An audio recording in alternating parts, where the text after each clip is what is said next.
Welcome to Farewell, Mr. Nice Guy. I am your host, MNG, and today we have a great topic for you. And I would like to introduce, we have a guest today, Ivan has joined the show. Ivan, tell the people what's up.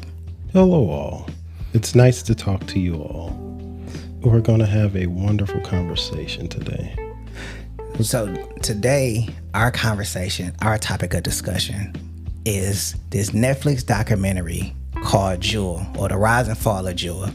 Now, just to give you a brief overview before we go into this discussion, Juul was an e-cigarette company that was developed and ran by two intelligent people, one named James Munsey and Adam Bowen. So they created this e-cigarette that had a phenomenal attraction to high schoolers. Now, the product primarily was designed to get adults to stop smoking. That's the primary design. Now, they had went through a few ups and downs with this product, but it finally started to catch wind right around like the 2015 time frame, and then they eventually end up getting into it, or end up getting into trouble in about 2018 with government policy, and teenagers end up going to the hospital because they were smoking it. Not supposedly smoking it, but they were smoking it nonetheless. We're basically just going to go ahead and break that down. I'm going to look at it from more of a single father, more of a parent type of vibe, and then we have Ivan here, and he's going to give his take on it. So I gave you the overview. So I kind of want to touch topics. I kind of want to touch base with the corporate responsibility.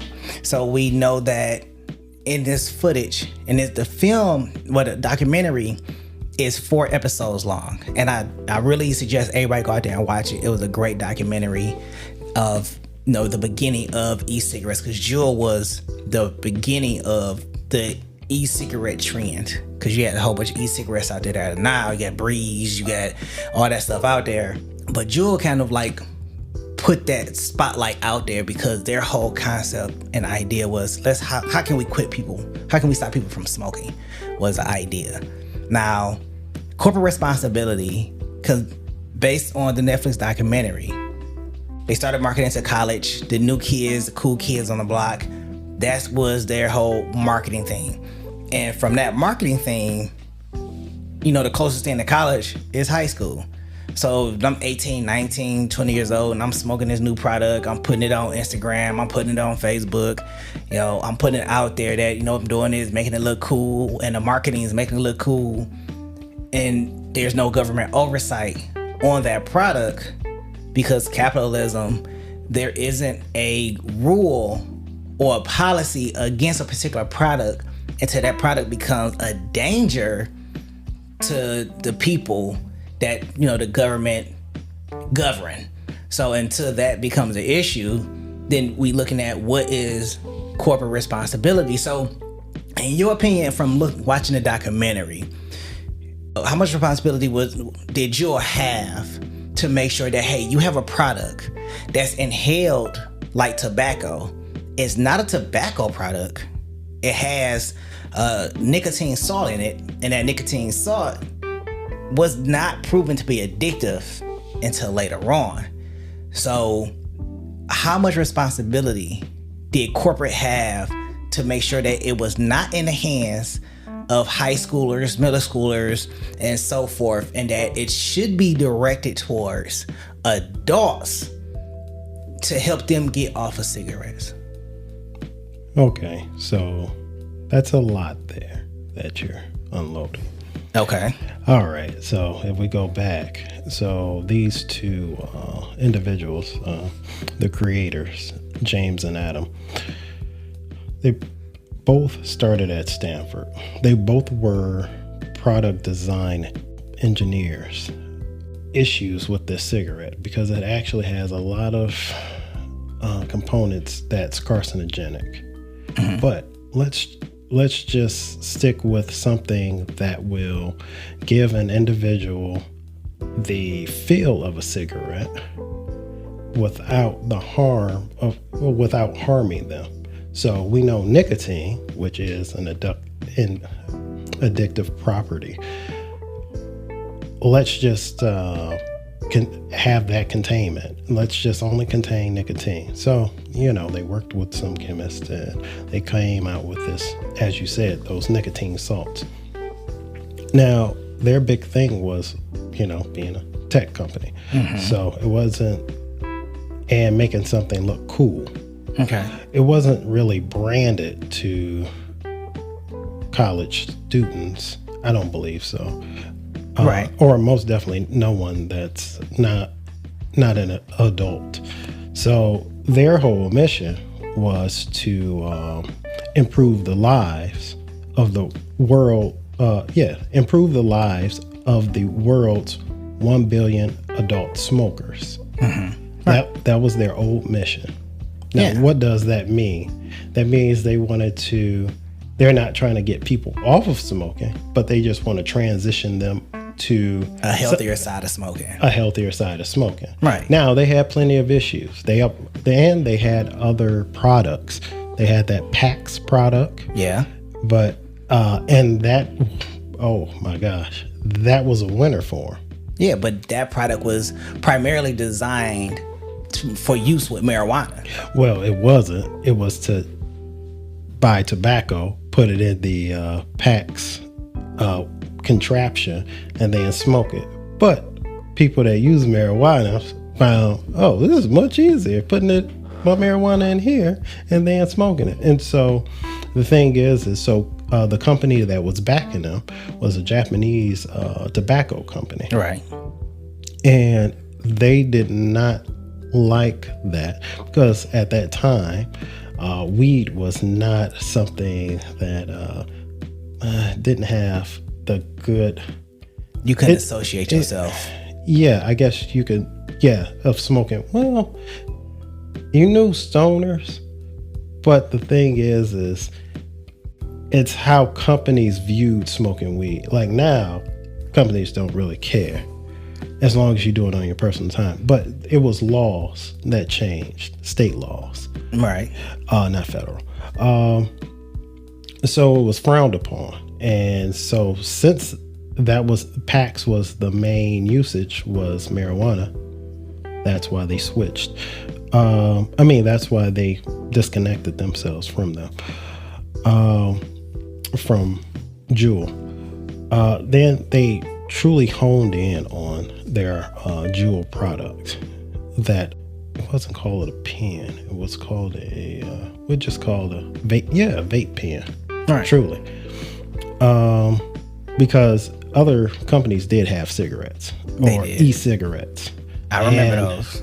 And those kind of look sort of cool, but they were just as bad as the cigarette itself. People still didn't. Yeah, people were just using multiple little cartridges all the time because they didn't get that same feeling that they got from a cigarette. Right.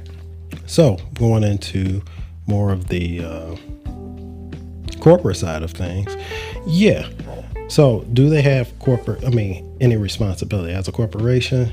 Your responsibility is based off of what you feel is best for your company and your shareholders. True. Or /stakeholders. Right. If you hit market, you care more about your shareholders than your stakeholders. And that's true. Now, they did hire a guy called Richard Mumby. Okay. And Richard Mumby's idea of marketing was basically to market to young adults. So that young adult is at 18 to 25 era where, those are the ones that's going to come out, that's going to give you that free promotion.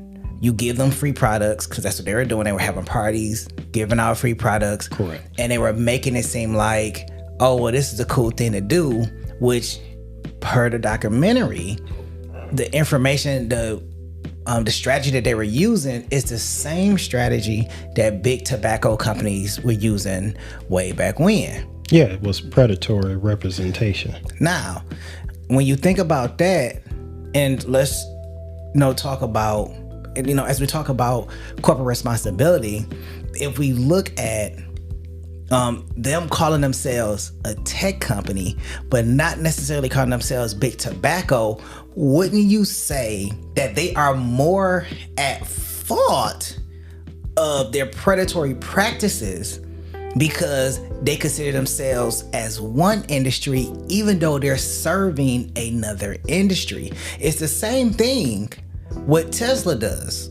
And I have nothing against Tesla, but Tesla doesn't market itself as an automaker. It markets itself as a tech company, but they sell to another industry. So you're basically saying, hey, we're a tech company. We do tech and software stuff, but you're marketing and selling to a different industry that has different restrictions and practices that have to be followed, as well as guidelines. Oh. And you can't step outside those guidelines, but tech companies don't have that same guideline and practice.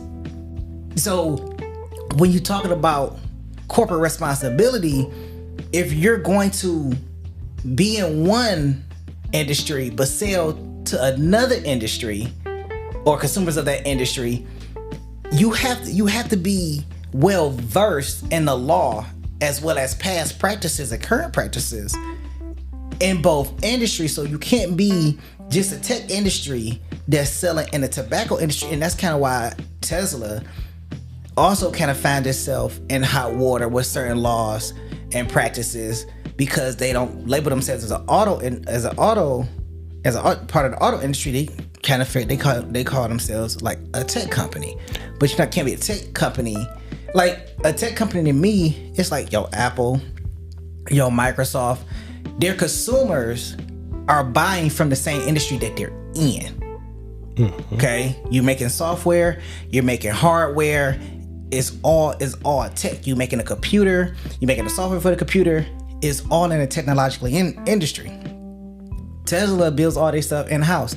They're a technological company. That is great, but you sell to a consumer of the auto industry, and that has particular guidelines that you have to follow. So in this instance, their corporate responsibility should have been to know that, hey, you're selling to a consumer of the tobacco industry. You have to be careful of what you're putting out there, how you marketed it, and tread lightly. Because even when they try to go into the school to tell students not to use their product, but in turn tell them that, hey, we don't want you to use the product, even though it's a safe product, but please don't use the product. Right, because you're too young. You are not of age to actually consume this product. Exactly. Correct. But to that, you're right. The tobacco industry used that same rhetoric. They also did the same marketing strategy. They go to schools, tell them not to do it, but right. They understand that adolescents will, they did give out free samples, not at the school, but at the Juul parties. So yes, and you had two people that they hired for marketing, which is Mumby and Bailey. Yeah. Or Bali. And yeah, they use the same practices as the same marketing strategies as Big Tobacco. And they also had an unfair advantage because they were able, so Big Tobacco obviously can't market on the boards where, you drive your car, you go see the lights in Times Square in New York. They couldn't market on none of them boards. But here you have a tech industry selling to the consumer of the tobacco industry a similar product of being able to inhale and get a satisfaction that is able to market on these screens, which who pays more attention to those bright lights? Yeah, younger folks, right. More impressionable people. And thing about that is that's why there's a difference between those that smoke cigarettes and vape.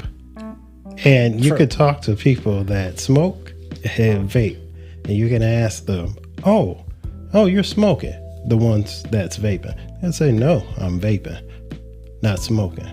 And that makes no sense. It doesn't. So when you exhale, what is that coming out? Oh, It's that's smoke, right? It's smoke. Yeah. And so that's another thing. Not only was this little Juul product a vape pen, but also it created smoke. And everyone always wanted to show this like cool tricks, because you also had other products that produce way more smoke. Definitely more. Yeah, but the main objective here is, like you said, corporate responsibility. So getting back into that,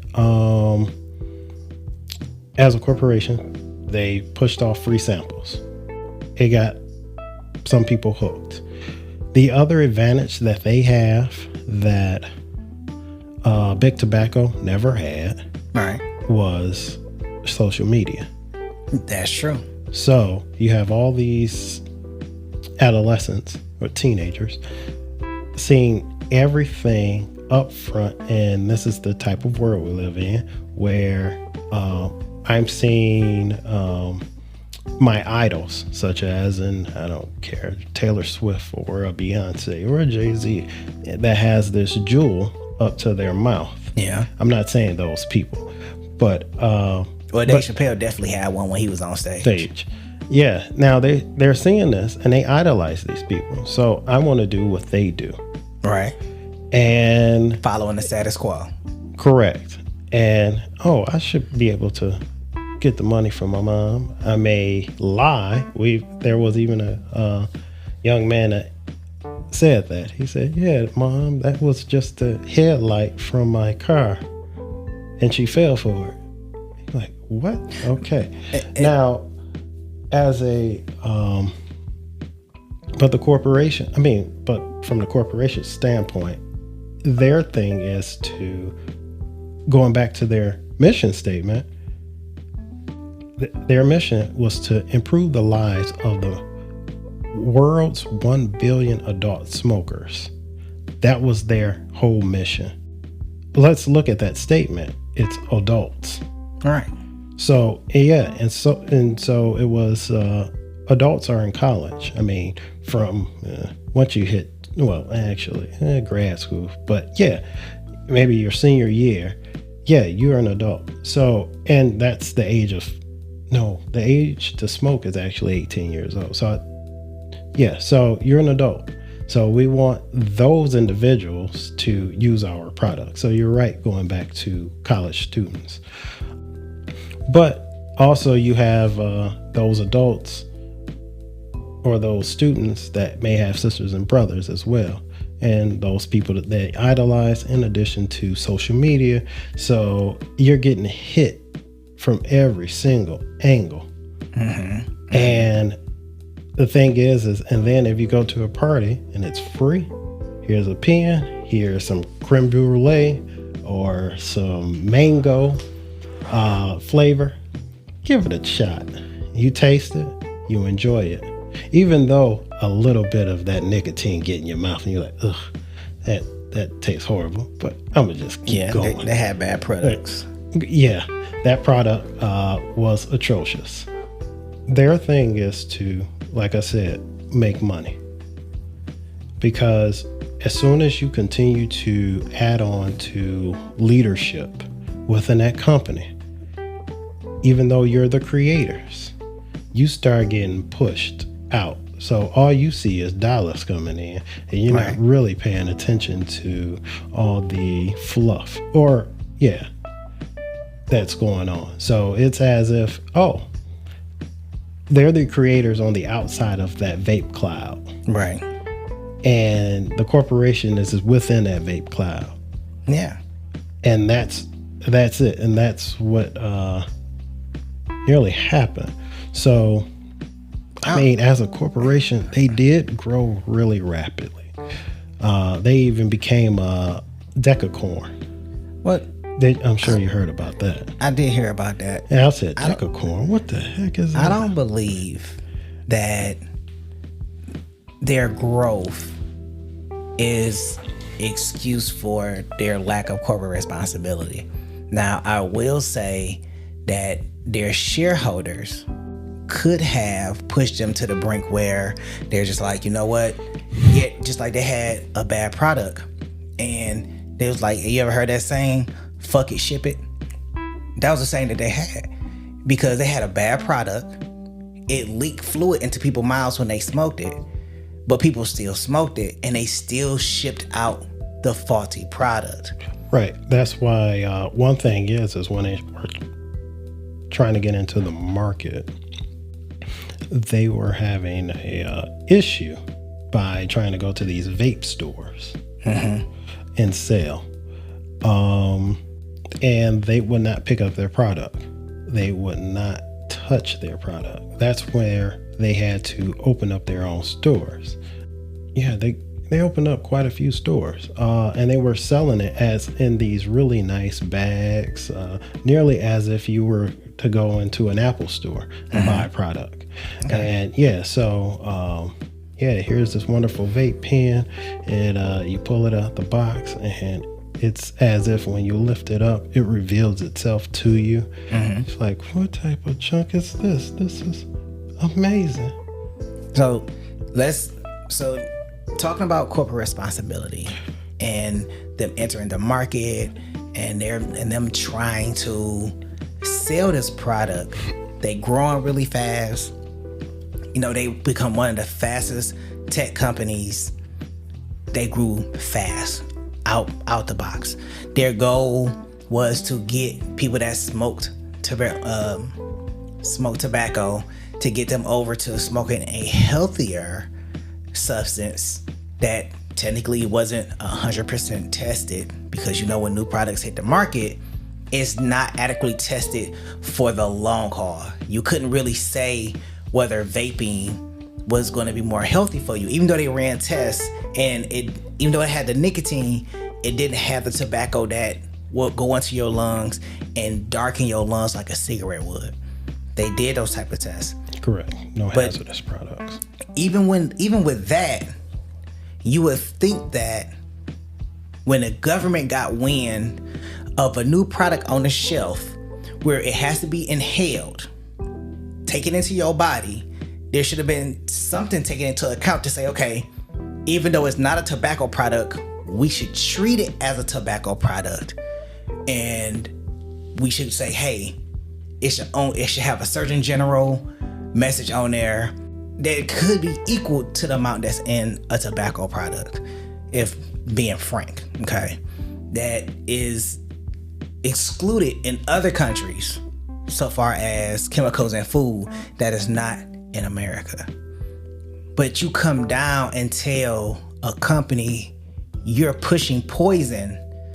FDA and all of them allow certain products and byproducts in food to get away that is equally as harmful.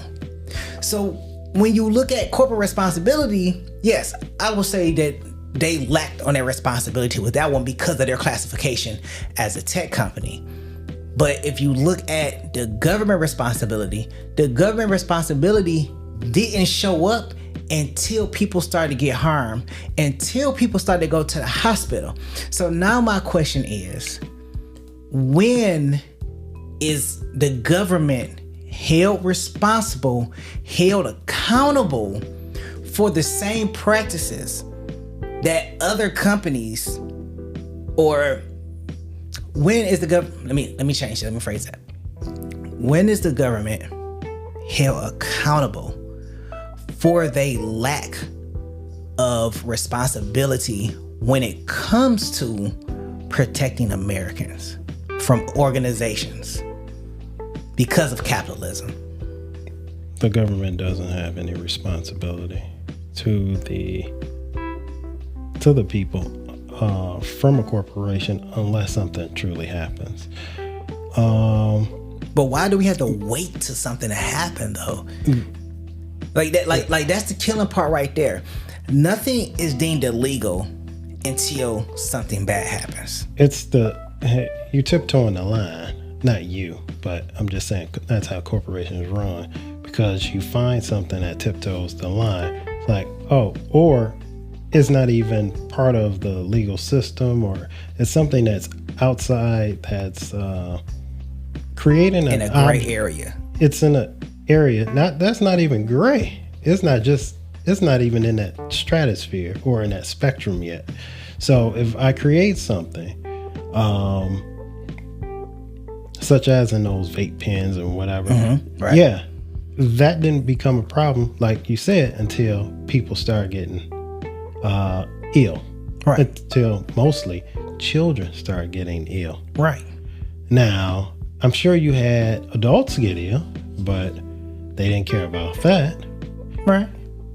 What tends to happen is when there are children involved that get ill, like when those parents noticed that their children were having that one child was having all types of issues. Right. So that mother, and that was Meredith Berkman, and that was the lady who created PAVE, right, that organization. And that's when that ball started rolling towards the government and saying, oh, shoot, there's a problem. We have a white mother that's mad. Yeah. I mean, it's no different than Mothers Against Drunk Driving. You also have the new law here in Michigan about the texting. Yeah.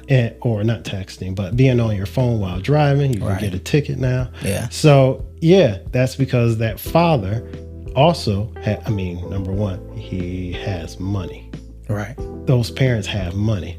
Yes. And because of that, and we'll just say if they don't have money, they have the resources to gather. And because you're put it in a sense of it's harming our children. And it was. So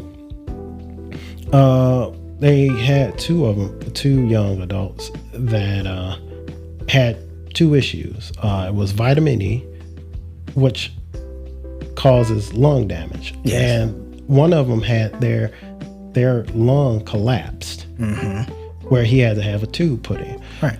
Now, I'm sorry, people. I'm telling a lot of the story, but it's still a good documentary to watch. And so if you have once those things happen and you have a mad parent, a very upset, irate parent, they're going to do all they can to make sure this company doesn't exist anymore. So, and that's where the government will come in. That's where you have those court hearings. They sit there, they speak their jibber jabber, and from there, usually nothing happens. So since we're hitting on parental responsibility, because that was the last one that I was going to get on, and that's kind of where I took offense to Meredith. And as I watched the documentary and I got to about episode 3 or 4, and I was like, you know what, this is really good. And we got to the point where students were ending up in the hospital, it was ending up in the news, government started to get involved. And then we had the two parents that they interviewed. And then we had Meredith, that co-founder of PAVE, with two of her other friends. My issue with this organization, my issue with Meredith, and I don't know if anybody is going to agree with me because, yes, she is a white woman, but her son came to her and said that he needed help. And he smoked 3 pods a day. Okay. Now, the packs came in a bundle of 5 pods. Smoking 3 pods a day. Correct. Okay. So basically, you were buying at least 4 of those a week. Now, I don't know how much those cost at the time. So I think it's like $60. So $60 for one pot for a pack of 5. A pack of 5 or 6. For a pack of 5. Okay. So pack. if we talking about $60 for a pack of 5. I can tell you right now, what teen do you know can afford $60, about $180 a week on pies? $180 a week. Now, this is where I'm going with this. And I know everybody like MG, what the hell you talking about? When you think about it, and the statistics that they showed when Meredith was talking, and those statistics that I'm talking about is the estimated number of teens or in high schoolers that were smoking this product. So you had 3.5 million estimated teens smoking this product during that time that they filed this documentation. 26% of them were white. 7.5% of them were black. 14.8% of them were Hispanic. And I know some people is like, well, I see you talking about the numbers. Where you going with this? Meredith made a statement and said, I'm speaking on behalf of a million parents. Now, here's the thing. Or she's speaking on behalf of parents. You can't be speaking on behalf of me because my demographic only accounts for 7.5%. Now, here's the other thing. Right. I don't even make up a million people. My group don't even make up a million people. You're saying that you're speaking on behalf of all parents. You couldn't be speaking on behalf of me. So when I look at these numbers and I look at her statements, you're speaking on behalf of middle to upper class parents that have kids that are smoking in your general area. You are able to design and build a whole organization and go after a tech giant that sold products to tobacco consumers. Right. And she did it. See, the way she did it is they were new. Yeah. Had they been big, such as in a, I don't know, what is the name of that group that actually consists of like Cools and Marlboro and the rest of them? Atra, I think that's the company that owns all of it. Oh, okay. That's the company the conglomerate. That actually took over, that had 35% stake in Juul. Okay. Yep. Marlboro. Yeah, Marlboro Marlboro ended up getting in business with Juul. For you to go through 3 pies in 24 hours is utterly ridiculous. And 6 to 8 of those hours, you're asleep. And the other 8 you're in school. So you telling me that you had to go through 1 pie while you was at school, another pie before bed. Like, you're consistently puffing all day, and you tell me nobody noticed. Even though I don't care how indiscreet it is, there's no possible way that you're smoking this, and as a parent, you don't know that it's happening. There's no possible way. If you talk to your kid, even if my son went in his room and closed the door, it ain't gonna be closed for long because I'm gonna walk in. What's going on? What's up? Why we got closed doors around here? Well, the other thing is you go smell it, and you'll say it don't have a smell. Well, you remember it was the creme brulee. The flavored ones, right, had smells, and the flavored ones is the ones that attracted the teens the most. Right, mango, creme brulee. They had some other fruit berry mix or whatever it was, but yeah. You're right about that. Not only Meredith, but other parents as well. Truly, it's as if you were to go to if your child was addicted to crack cocaine, they went to the drug dealer and said, hey, so we have a problem here. You know, my son or daughter, they did a little hit of crack cocaine. And they addicted now. For some reason, they keep coming back to you. Can you stop selling it to them? Yeah. That drug dealer look at that parent like, lady, you need to get out of here. It's not my responsibility to stop your kid. Right. So if you want your child to stop, doing crack cocaine, number one, stop giving him or her the money. And that's the other thing. If it was $60, and that's the other thing I was trying to hit on. If it was $60 for a pack of 5, you know this child isn't working. You know the child ain't working. You're constantly if you didn't give that kid $180 in 1 week, and they keep coming back for more, aren't you the least bit curious of where this money is going? Unless you have a lot of it, and unless this is a common occurrence, because you got to remember some parents just give an allowance without work. Right. So it's more, okay. Or I'll give you $200 a week. Or he may have a credit card to use. Or he may have a credit card. And they probably think, he's just buying chips and, whatever the case is like that and just paying. And that's my other thing. If you are a stay-at-home mom, how are you not focused in on your kids?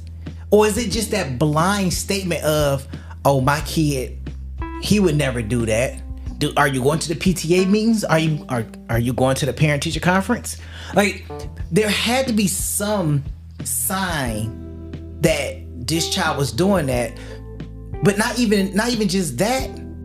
Meredith, when you were out there, you was doing your protesting, you was doing your lobbying, you was doing all of that stuff.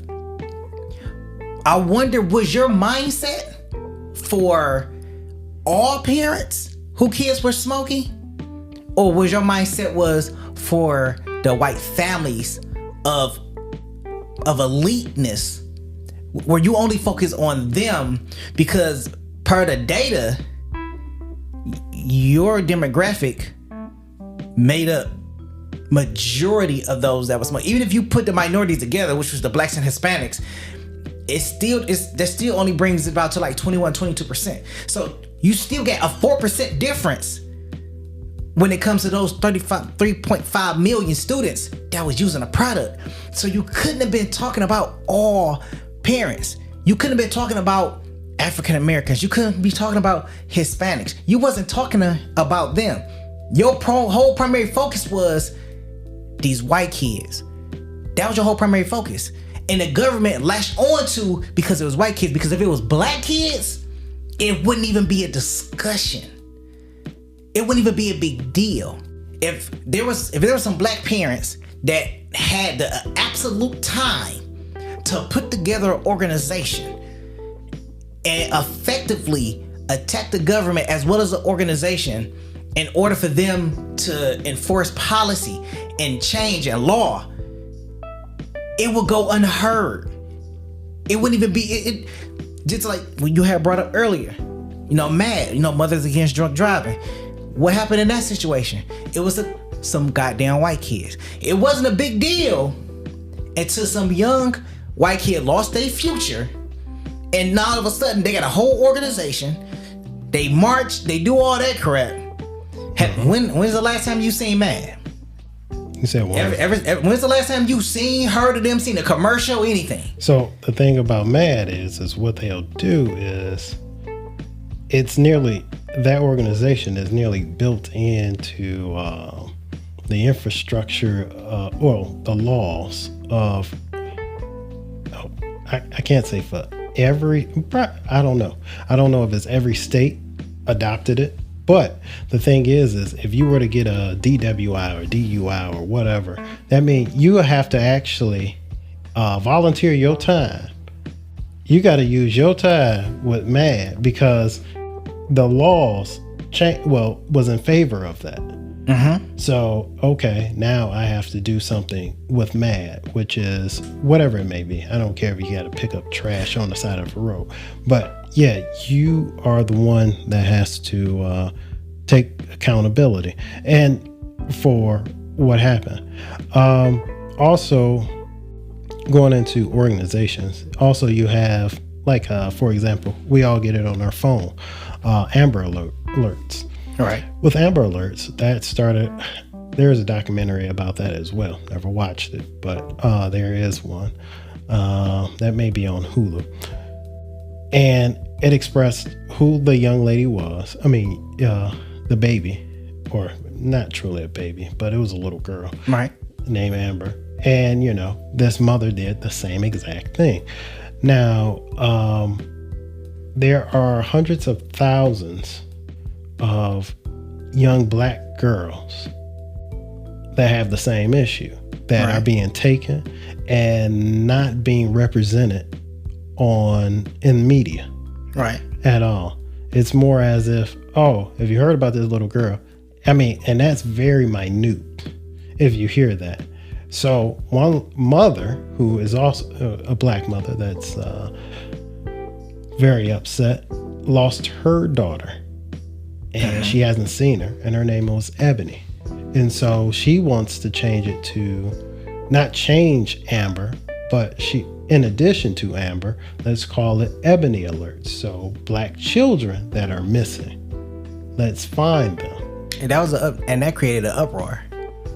See, I never heard about that. Yeah, it created an uproar because they didn't like the fact that there was going to be a one that was specifically for the black group, specifically for them. I had read an article where there was criticism.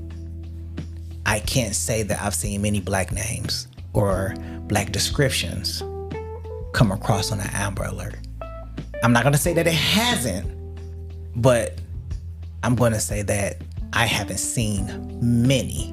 I can't recall all the Amber Alerts that come on my phone, but I can say that I haven't seen many. But I also want to add that I'm not saying that I have a issue with these organizations. I think what they stand for and what they're doing is great. My issue comes in is that these organizations only form, these issues only come up, and laws and policies are only changed because some little white kid find themselves in the hospital. Some little white kid went out there and did something stupid and found themselves in the hospital because there wasn't enough parental oversight on that child in order for them to fly the straight and narrow, because they have all this free time, or they have this lack of parental guidance with these parents. I'm not saying all parents, I'm not saying all white parents, I'm not saying all black parents, because there are some black parents that aren't good parents, and there's some black parents that are great parents. There are some white parents that are not great parents, and you have some white parents that are great parents, that are involved, have their kids in activities, making sure that they're doing stuff. You have that stuff. So far as the black community as well, you have those parents that's making sure that them kids are out there doing something, they're being active and contributing to the society. You have all of that. But the problem I have coming in is that if it was a black organization going out there to make a change, I mean, look at Black Lives Matter. You had this organization, and don't let me get on that organization because they have their pros and cons, more cons and pros than I can really name. But you had an organization out there trying to push the agenda and enforce change for the black community in whatever aspect that it is in. I'm not trying to get all the way into that. I'm just talking about the organization itself, because it is led and designed for black people. There isn't policy or laws being changed on that behalf, even though we have seen countless murders from police officers. There hasn't been enough change. But when you have MAD out there making change and going against these industries, you have PAVE out there making change, going against these industries, policies being changed, laws being changed, and making an effort to be effective. But then you have these killings that consistently keep happening that are national news. National news has been national news for as long as you can remember. It has been news, whether it's in the paper, on the radio, or it's on social media, or it's on the TV. It is news that has consistently have occurred. Families have consistently lost somebody, whether it was a black male, a child, a mother, and there is no or barely any repercussions for the person that has killed because they have a badge. But you don't see the laws being changed. You don't see the policies being changed. So we sit here and we have to keep taking this malicious and meticulous genocide of an agenda that is happening against the black culture, and the government doing nothing about it. But yet one attack happened on the Asian community, and all of a sudden they got a whole hate crime law against them. That's the issue that I have with government responsibility and with government responsibility towards that aspect, and parental responsibility, because you do these things to make the government change laws on your behalf as long as you have money, as long as you have power, as long as you can keep their attention long enough. Thing is also it's a very small, minute group of black folks that have wealth. Right. Now, are they helping with laws? Are they helping with the changing of laws? It doesn't matter. Nothing will still ever change. They can try their best. Oprah can throw every single dollar she has.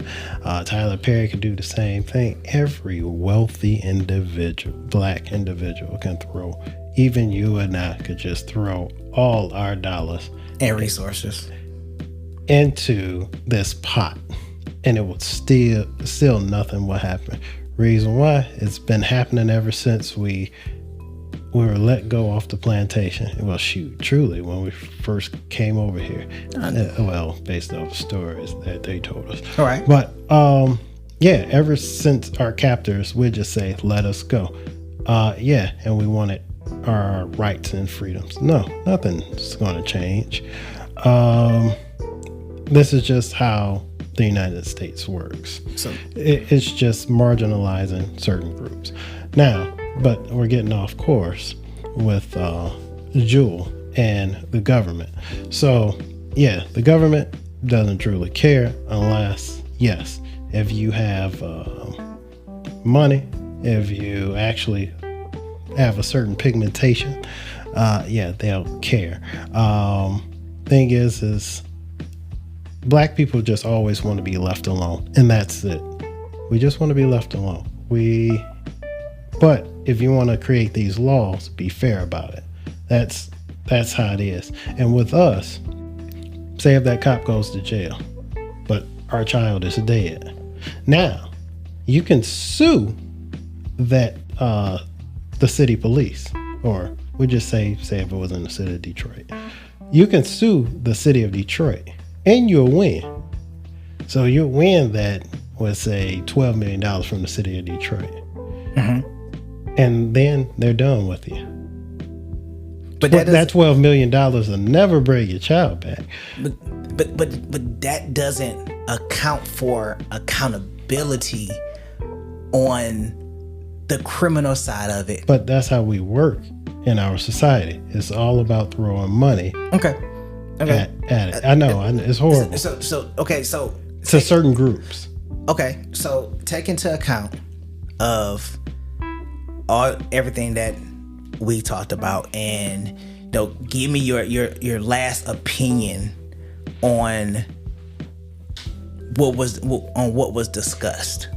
Okay, so I'll say this. So with Juul, based off of what we talked about, and so we'll just go back. Let's go in reverse. But before Juul was when they was trying to rebrand themselves, they created a new mission statement. And that mission statement was, the mission of Juul Labs is to transition the world's billion adult smokers away from combustible cigarettes, eliminate their use, and combat usage, under usage of our products. So they're still trying to push, they want adult smokers, get them away from combustibles, because as a corporation, if I'm PlayStation, I don't want you to play Xboxes. Understandable. Since they got in trouble underage usage of our products. So now, we have a problem. We got in trouble. We got spanked. We need to create a new mission statement and take more accountability of what we're doing. So, which they kind of sort of did, but they went in a direction they said they never wanted to. which goes into going into big tobacco. So Kevin Burns, who was that CEO, got tossed. A new executive came in, and that came from big tobacco, took over Juul. And then he brought his little minions that were also from big tobacco. Right. And from there, I mean, just like I said in the beginning, the creators, Adam and James, were outside that vape cloud. Here you go. Here's money. You have no control of what we just did now.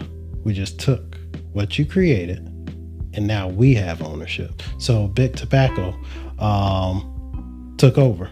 I think it was Marlboro, or I can't remember. I don't want to It was Marlboro. It was Marlboro. Yeah, that took over. Yeah.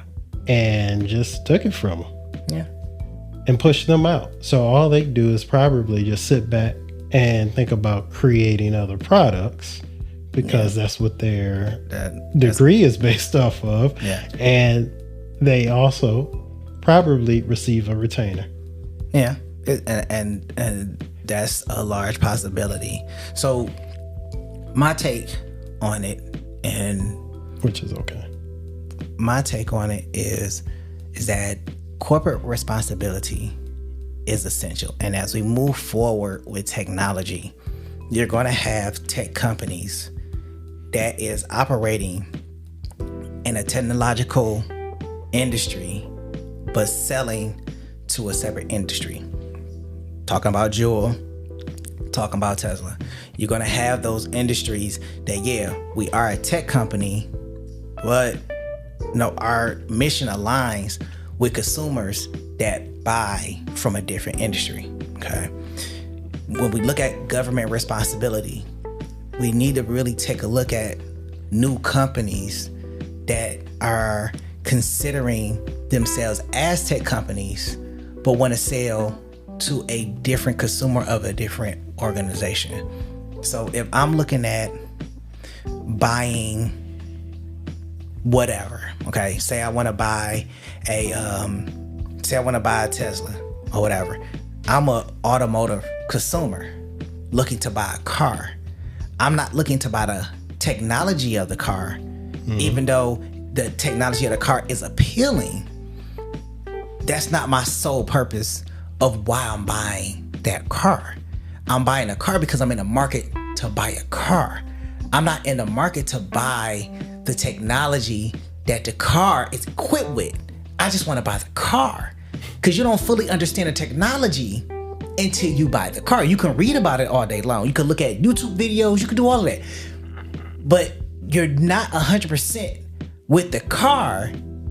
No, I mean, you're not under 100% on board with the technology until you buy the car and experience it yourself. Same thing when computers came out. Nobody was 100% familiar with it or an expert in it until you actually got the product and start working it, right? Okay. So those are those two avenues. So then we look at parental responsibility. Parental responsibility, you are the first line. If you think for a second that you are not the first line when it comes to your child, then you're sadly mistaken. And I feel bad for you for thinking, feeling, and believing anything different. Okay? I am the first line in protecting my child. The only time my son is out of my sight is when he's at school and he at his mom's house, and possibly if he goes to his friend's house. Those are times when he's out of my sight and I have no control over what he's doing. But that's when you put trust in the other individuals who's over your son at that point, such as the staff and faculty at the school, his mother, and that's true. And who else? The parents of his friends. So, that's true. So parental responsibility. So parents draw that line. They educate. Education doesn't stop when they leave school. You got to continue to educate them to make sure that they make the right decision. You don't leave them up to their own devices to make their own decisions, okay? In that essence, corporate responsibility, government responsibility, and parent responsibility all intertwine. And at each level, there is a level of integrity that each one must own to, and accountability. As a parent, I am accountable for what my child does and where he goes, what he do, how he responds, how he acts, because you've been grooming that child from the time that they were an infant up until the time that they become a teenager and start to make their own decisions. So you bear the weight of that influence. But I don't want to go too far off. I'm going to leave it at that. This is MNG. This is Farewell, Mr. Nice Guy. I want to thank my host, Ivor, for coming on to the show. Make sure that you go ahead and leave a voice message. You can see the voice message over on Spotify. That's the only place where you can actually do it at. If you want to send us an email to get to shoot the breeze, or you got a topic that you want me to talk about, or you just want to give me feedback on the episode, then you can do that at farewellmrniceguy@gmail.com. If you want to follow us on Instagram, you can follow us at farewellmng.